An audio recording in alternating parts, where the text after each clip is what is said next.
Hello and welcome to Lavneesh sir की class. आज की शिक्षा निदेशालय राष्ट्रीय राजधानी क्षेत्र दिल्ली की वर्कशीट नंबर 39 जो कि कक्षा छठी के विद्यार्थियों के लिए है। यह ली गई है हिंदी विषय से और आज इसमें हम एक नए पाठ ऐसे ऐसे को शुरू करने जा रहे हैं। नाम अजीब सा है ना, कोई बात नहीं, बहुत बढ़िया पाठ है। तो चलिए बिना समय गवाए शुरुआत करते हैं मेरे साथ और समझने की कोशिश करते हैं। प्यारे बच्चों, आज हम लेखक विष्णु प्रभाकर द्वारा लिखी एकांकी ऐसे ऐसे पढ़ेंगे। इस पाठ में एकांकीकार ने एक ऐसे बच्चे के नाटक को दिखाया है जो छुट्टी के दिनों में अपना गृह कार्य पूरा ना हो पाने के कारण स्कूल जाने से बचने के लिए बीमारी का बहाना बनाता है। और मैं जानता हूं ऐसे बहाने सब बनाते हैं, मैंने भी अपने स्कूल टाइम में बनाए हैं और आप भी बनाते होंगे। तो चलिए जल्दी से देखते हैं कि आखिर आज के इस अंक में क्या है। सबसे पहले इस नाटक के पात्र परिचय के बारे में आपको मैं बता दूं कौन कौन से इसमें पात्र हैं। सबसे पहले है मोहन जो कि मेन कैरेक्टर है, मोहन, और वो क्या है, एक विद्यार्थी है। फिर दीनानाथ हैं जो कि एक पड़ोसी हैं। फिर माँ है जो कि मोहन की माँ है। पिता हैं जो कि मोहन के पिता हैं। और मास्टर यानी मोहन के मास्टर जी, और एक वैद्य जी भी हैं, डॉक्टर भी हैं और एक पड़ोसिन भी हैं। तो ये सारे पात्र हैं उस नाटक के। और सबसे पहले आपको मैं बता दूं कि एकांकी का अर्थ होता है एक अंक वाला नाटक, यानी एक ही दृश्य का नाटक, जो एक मतलब एक दृश्य का या एक ही घटना पर आधारित, उसमें अलग अलग घटनाएं ना हो। तो चलिए देखते हैं। पहले जैसे नाटक शुरू होता है, स्टेज पर जो दृश्य बना होता है वो किस चीज का दृश्य है? सड़क के किनारे एक सुंदर फ्लैट में बैठक का दृश्य है, यानी ड्राइंग रूम। उसका एक दरवाजा सड़क के किनारे बरामदे में खुलता है और दूसरा अंदर के कमरे में, और तीसरा रसोई घर में। अलमारियों में पुस्तकें लगी हैं। एक और रेडियो का सेट है, एक और जहां पर रेडियो का सेट है। दो छोटे तख्त भी हैं जिन पर गलीचे बिछे हुए हैं, बीच में कुर्सियां हैं। एक छोटी मेज भी है, उस पर फोन रखा है। पर्दा उठने पर मोहन एक तख्त पर लेटा है। यहां पर थोड़ा सा गड़बड़ लिखा है, लेटा नहीं लेटा है। 8-9 वर्ष के लगभग उसकी उम्र होगी, तीसरी क्लास में पढ़ता है। इस समय बड़ा बेचैन जान पड़ता है, बार बार पेट को पकड़ता है।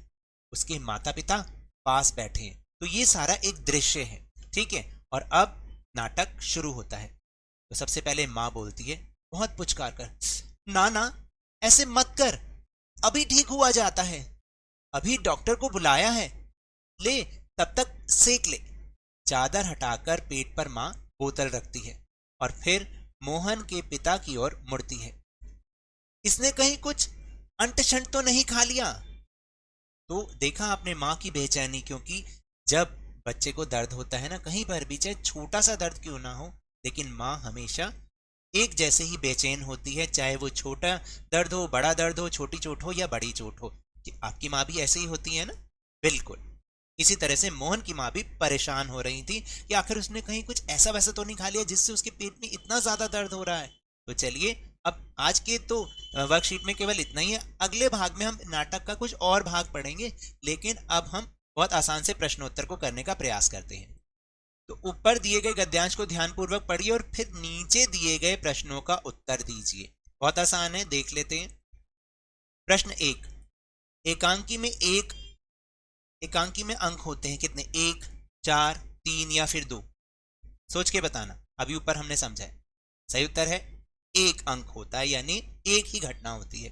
प्रश्न 2, ऐसे ऐसे पाठ के लेखक का नाम बताइए। प्रेमचंद, विष्णु प्रभाकर, विष्णु पांडे और कबीरदास।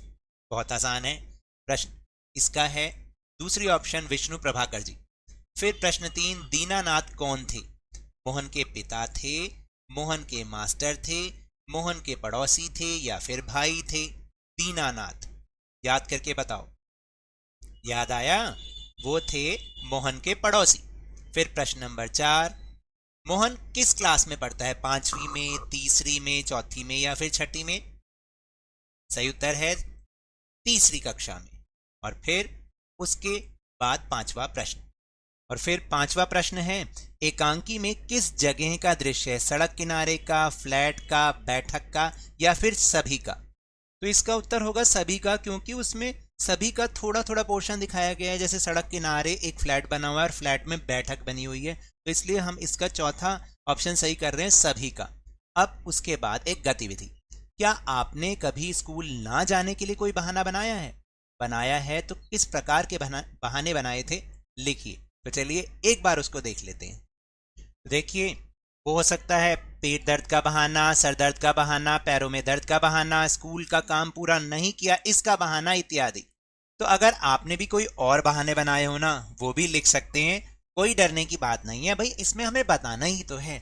ठीक है, तो ये तो थी आज की वर्कशीट।